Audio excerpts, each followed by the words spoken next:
So again, anything you put your attention on for an extended period of time is going to come into form. It's going to come into existence. It's going to come into being.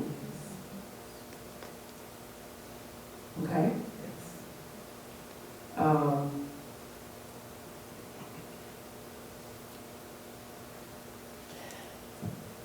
So the other thing too, just to go back to again meeting with Reverend, and I said to him, okay, I said, yeah, I get it. So in terms of money and stuff, it's just I know it's currency, it means flow. Just focus on what I want. It's just another aspect of divine energy that we shape. And we have the ability to shape it and to grow it like we do the other things in our lives. All these fabulous and goddesses in here, all the attention y'all gave to that appearance before you came in here today. And the guys, the same thing is true with any area of your life. You have the intention to transform it and put your attention on it to grow it. So the other thing too that helps me to get comfortable with it, with the unknowns, like I said, I remind myself that, again, my friend asked me to say, did Moses have a tutorial? Use things that you relate to and connect with to remind you of what it is that you're seeking to do. And Reverend Reed said to me at PLT, he said to me, he said, every moment is a new moment, and you've never been here before. Yes. So you don't know what you're doing, just ask Spirit. I was like, oh yeah, there's a new moment in it. Never been here before. It helps put it in perspective. And Edwin Gaines, who was also a speaker there, she's the Monday Women's person, and I was telling her about it. She said to me, the Native Americans have a saying, which is, walk under a cloud of unknowing. And I just love that because, again, it helps me think about, we're just, we're moving from moment to moment. It begins a new moment. No, you haven't been here before. There is a tendency to reach back and go, when was I in a situation like this before, and what did I do before? Mm-hmm. Because that's comfortable. It gives us a sense of security that we know how to navigate this. The problem with doing it that way is it may not be what serves you or the moment best. Doing it the way you've always done it. It may have worked fine before, but not now. And one of the ways I think about that is, I say to folks is, who can still wear the same clothes they wore when they were 10 years old?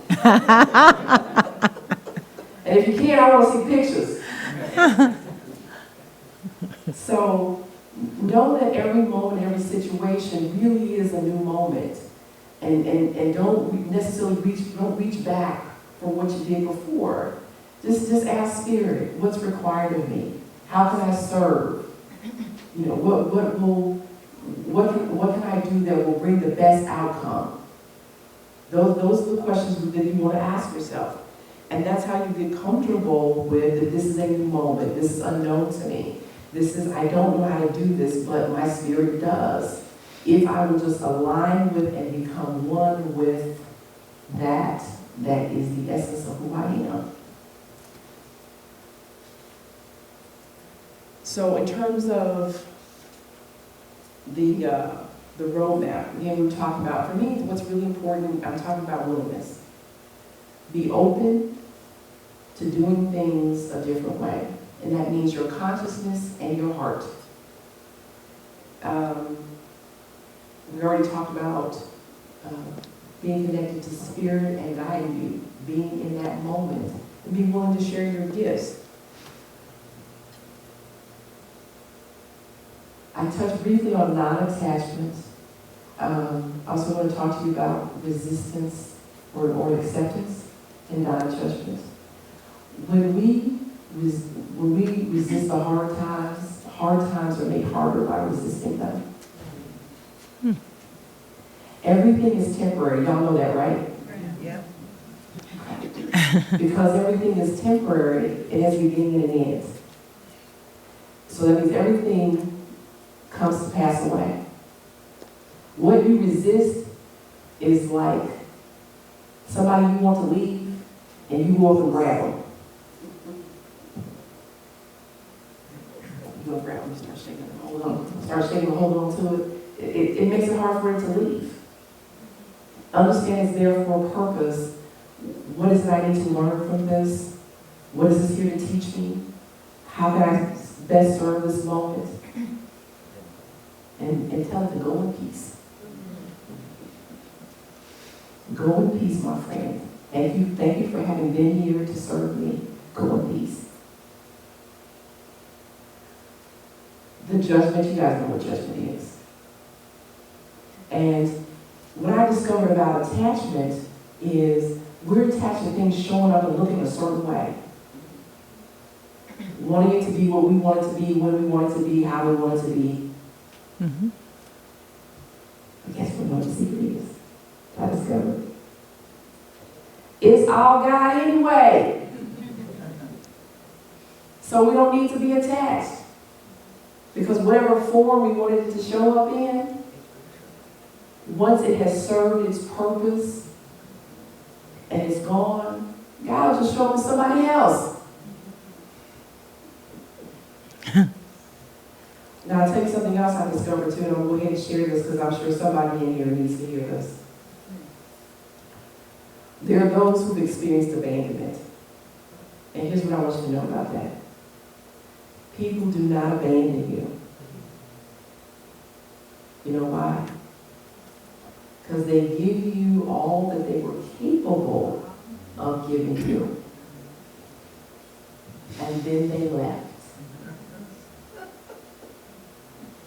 In order to create space for the next someone. That person never had more to give you. We only wanted them to have more, hoped there was more, but there never was. Say that again. I need to do that one. I said, people don't abandon us.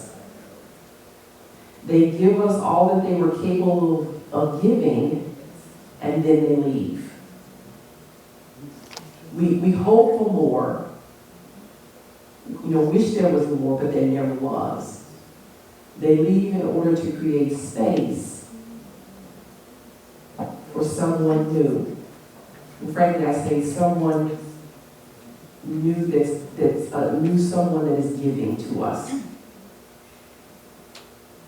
So, as wonderful as someone may have been, like I said, in terms of if you have a couple, and it was the most wonderful, loving, awesome, amazing relationship ever.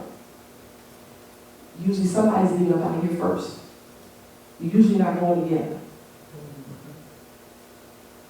So,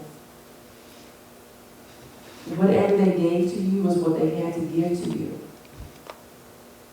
And because it's all God anyway, He'll just come back in a different form. But if you get attached to it being a certain paid person, a certain way, at a certain time, you are not open to what God has in store for you. You have restricted the flow. Mm-hmm.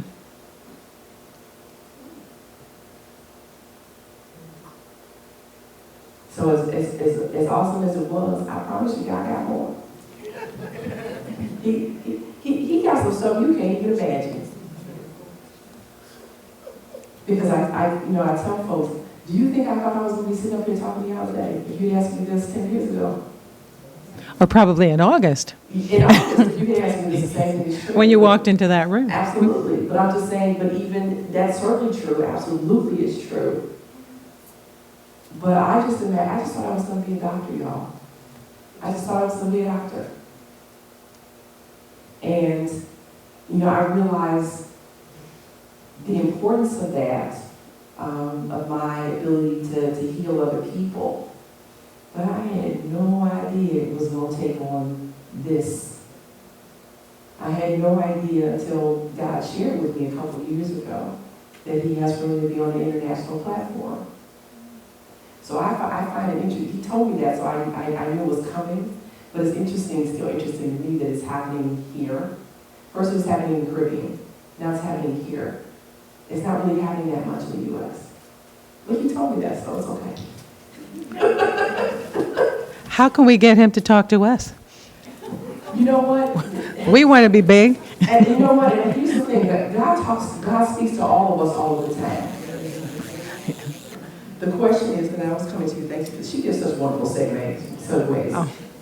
It's part of this roadmap, which is you must learn to still your mind.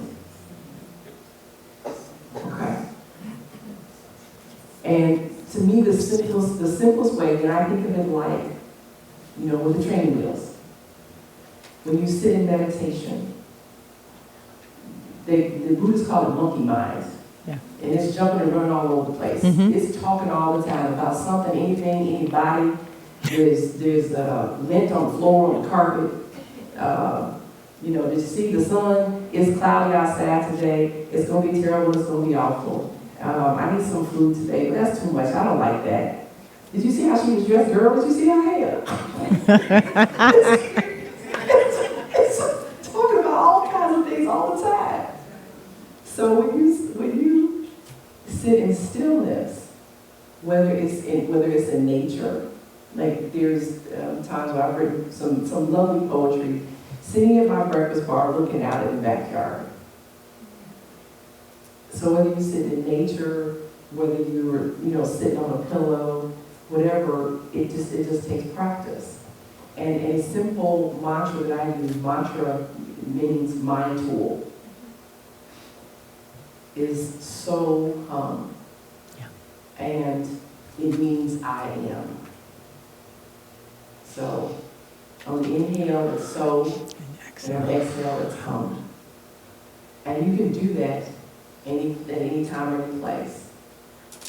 One that I like to use my heartbeat, because at times if I feel like I need to be grounded, then I just connect to my heartbeat. Or you can use your breath. You can use your breath. And, part of the poem, one of the poems I wrote in here, Realization, is that I realized that every time my heart beat, that was the divine loving me. I realized that every step I took was a prayer that asked that I allow myself to be all that was asked of me. And it goes on from there. But every movement was a meditation, every breath an auscultation of the life force moving and mingling within me. So everything we can do, anything that we do, can be a meditation. Did y'all know that? Mm. Yes. It's a matter of being fully present. Do you all know what that means when people say that? To be fully present? Mm-hmm. Okay. It means to bring all that you are to the moment. And the essence of what that is really saying to you, to be present, it means to be one with the one. That's what that means. To be fully present is to be one with the one. To be aligned with the one. And then to, whatever it is you say or do, to let it flow from that oneness. That's what it means. I want you all to do a small little simple exercise for me. Michael Pollan, who's a food editor and author, he says, when you stir the pot, just stir the pot. Mm. So I want everybody in here, whether you're a cook or you just eat. When you eat, just eat. I want y'all to do the simple exercise of bringing your full presence and attention and just stir the pot. And then I want some folks to share with me their experience after we're done. But I just want everybody to literally stir the pot. Trinidad style or Jamaican, or they stir differently. Full presence. Yeah.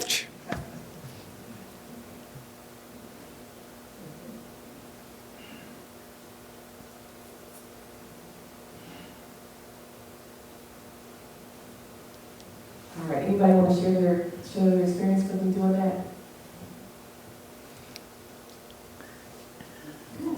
Yeah, I didn't just stir it. Stand up for me, please. Oh, sorry. Yeah, sometimes I couldn't just stir it, make it like motion that was just fluid and continuous. Sometimes I hit the side, sometimes I stop. Okay. My mind would wander, and then I would be like, okay, you're supposed to be stirring the pot. Yeah. Okay, great. Shirley? Go ahead, Shirley. Okay, so when I started to stir the pot, first I thought, what is it I'm stirring? And I thought it was rice and peas. Peas and rice. Peas and rice. And there was some time that I was about to put into it. So I took my time and I stirred to make sure everything is supposed to do. Okay. I thought it was sort of like the useless exercise at the beginning. And then once it started to stir, the sense memory kicked in. And I could start to smell things, start to taste things, and start to salivate. Ah. Hungry. Oh, wow. Yes, yes. So, you know, it awakens up. Your mind, your imagination.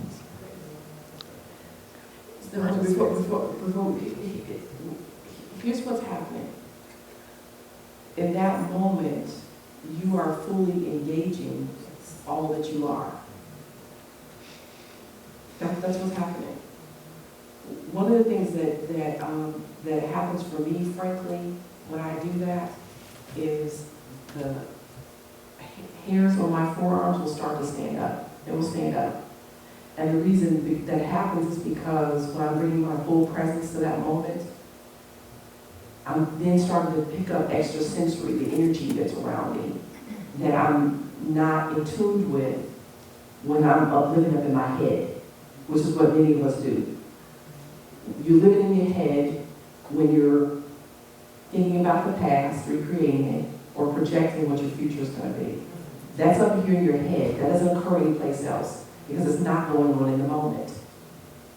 So when you disengage from your mind, which I say, you know, the mind it tends to be protective and helpful, but it can be a place of smelly bogs, steamy swamps, and man-eating plants from which there may be no escape. You know, or as Anne Lamott says, I'm kind of paraphrasing, but she said, Anne Lamott says, I don't like to go on my mind. It's a dangerous neighborhood. I like to go there by myself at night.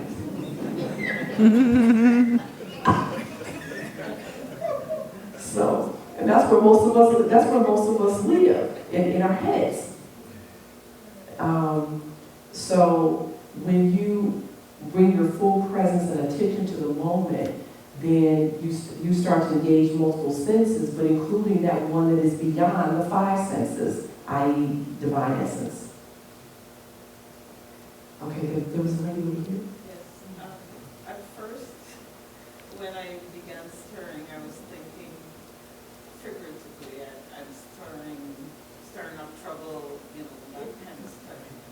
And then my hand is going around, I'm thinking, well, when I'm stirring food, it's not like that. So then I started to think, okay, I'm stirring porridge. Then I started to stir soup, and then you stop.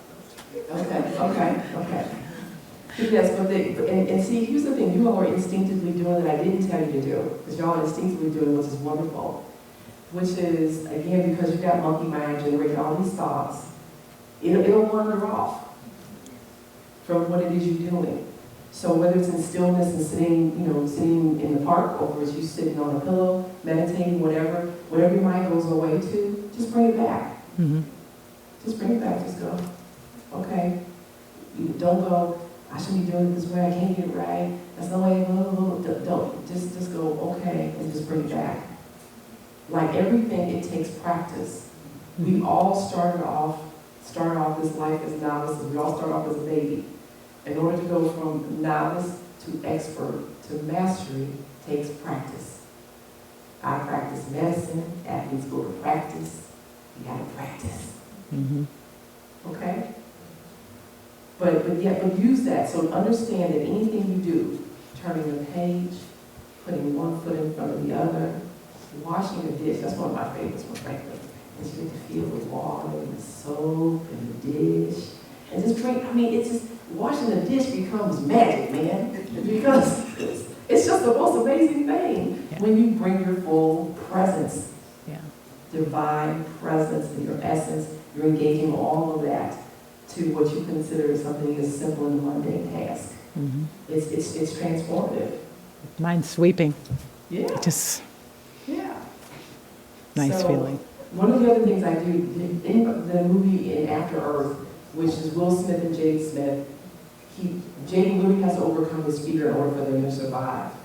And Will says to Jaden, take a knee, cadet, at different times, which is to literally ground yourself in the moment. Literally like take a knee is what they would do. But it's to ground yourself in the moment. What do I hear? What do I see? What do I taste? What do I smell? What do I touch? To ground yourself in the moment. So use little things like that, sayings, affirmations, whatever you want to call it, in order to get your attention. Now, the other thing too, in this oneness thing, how many of y'all have ever tried to create something or do something, make it happen, and it just wouldn't happen? And it didn't happen? And it didn't happen. Okay. Part of the process of oneness, being one with the divine, with your divine essence, again, it's about connection, consciousness, because the one is with you all the time, you're with him all the time, he's you and you're him, so you can't be away from it. But in your disconnection, you can separate yourself from the benefits of that oneness. Did you know that? You can separate yourself from the benefits, but you can never separate yourself from the one. Okay? So, in that alignment and oneness, sometimes you gotta let the shot come to you. How many basketball players I got in here? Oh, Lord, just one? Two. Poor Raptors. Two. They're doing good. Poor Toronto Raptors. Okay. All right, so, do you all know what I mean when I say that, or do I need to break it down for you? Okay. Break it down. What that means is, sometimes instead of trying to make things happen, you gotta pause. Mm-hmm. And frankly, you should be pausing anyway to make sure that you're connected and in alignment. But in doing so and trying to make certain things happen, sometimes you can put your best effort forward and it doesn't work out. That's because, of course, it's not what's supposed to be happening. And in basketball, let the shot come to you means, for instance, if you were to watch players and they're trying to force the shot, they're trying to score, they're trying to score, but they're out of sync, they're out of rhythm, they're out of the flow. So they're putting up bricks. Y'all know what a brick is? Y'all throwing up the ball, it hits the backboard and bounces way off or misses completely. Mm-hmm. But they're trying to force the shot. They're trying to force them to make score points, trying to force scoring points. So again, because they're out of flow and out of sync, it's not happening. So what you have to do in letting the shot come to you is that means to be in the flow and sync of life. And really sometimes making it happen, you gotta let it happen.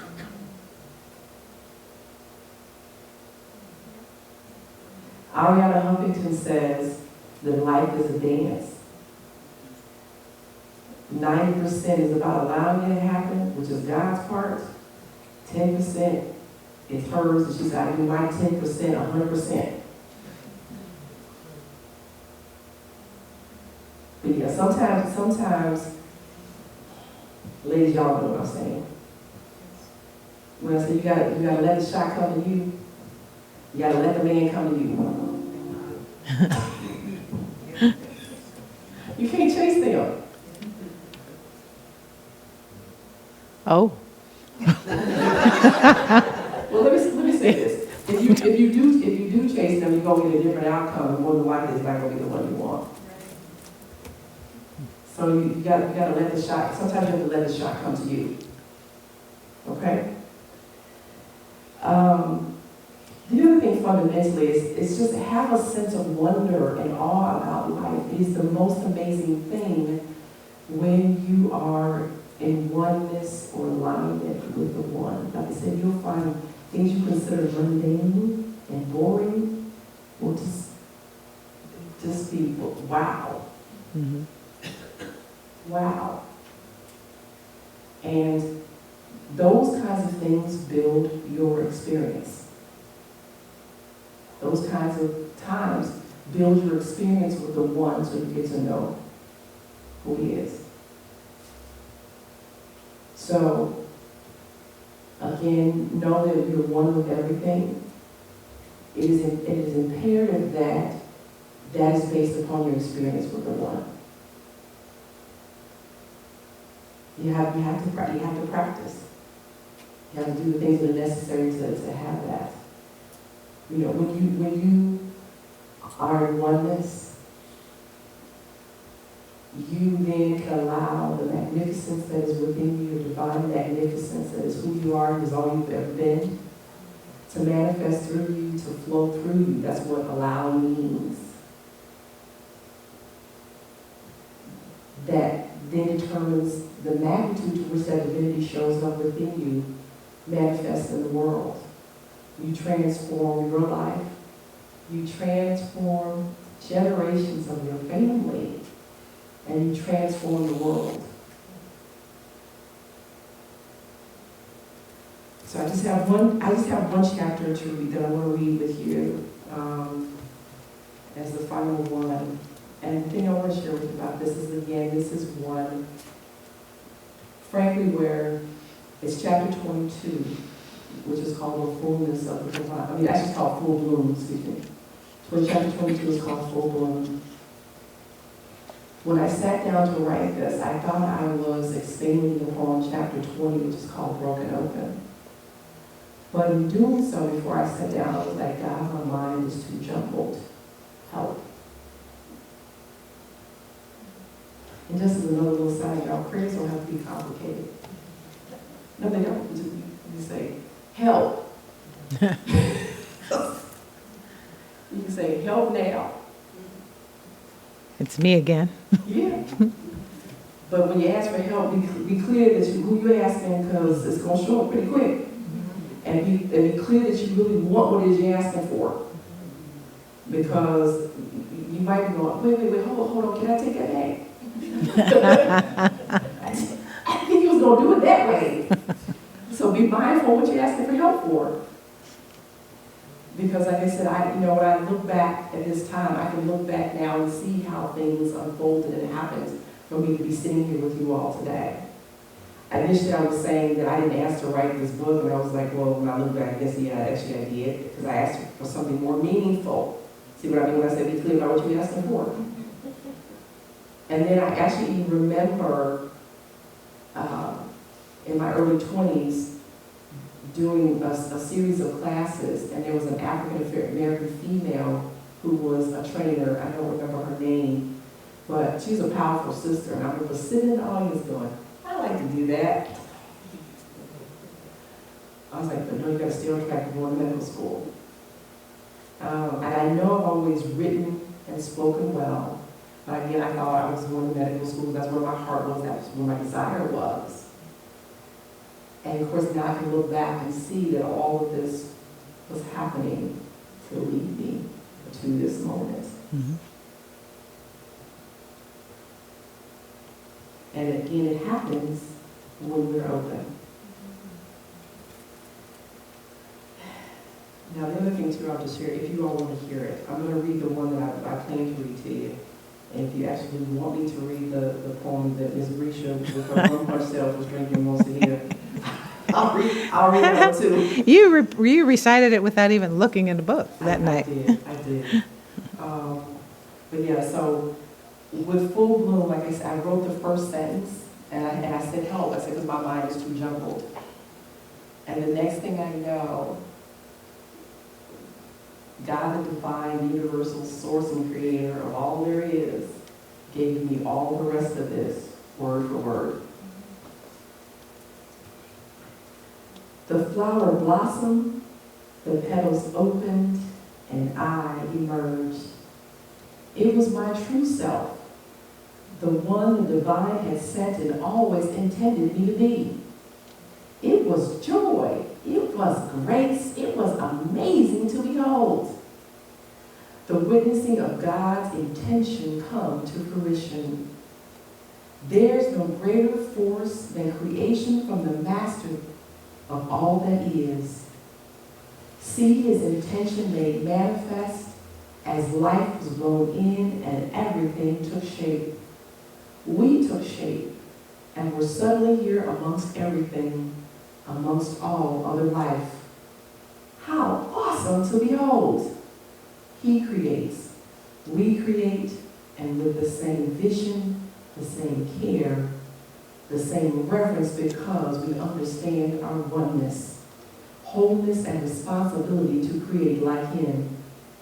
How could it be otherwise when we are the same, are Him? There is peace and no uncertainty in this. There is no doubt because there is no separation. We know this just as we know where every star is in the heavens. We need but turn around, and there it is just as we knew it would be. We know ourselves in the same way because we know Him with the same certainty. Can you come to this place? Will you take the journey? You need only extend your hand and take the steps. It is a walk of assuredness. There is no fear or doubt because you know this place. You have been here before. Oh, how your life will change in a way that's miraculous because you live with such knowing. Blink and it is done. Turn your head and it is done. You are now living in the fullness of the divine and in the fullness given to you by the divine. This fullness enables you to create in a moment because there is not a shred of doubt or hesitancy, only knowingness that comes from being in complete alignment and unity with the divine. There are no questions, only knowing. You just sit in the peace of God. Lovely. Very nice.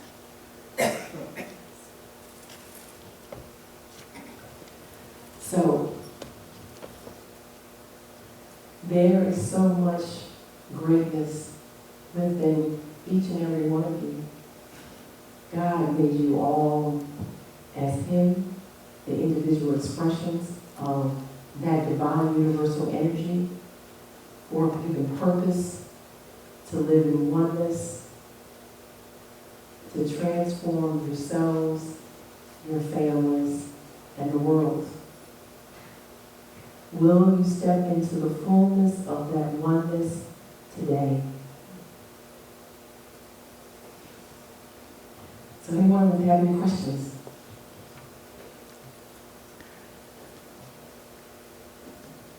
Well, excuse me. Okay, hold on.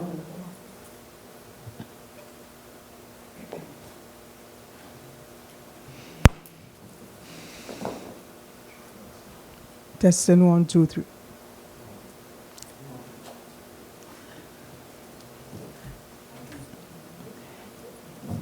She said she can speak loudly. Testing 1, 2, 3. Testing 1, 2, 3.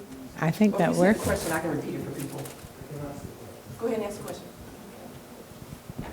Go ahead. So I want to thank you for a great conversation. As I sat listening to you, I was reminded of a chapter in a book that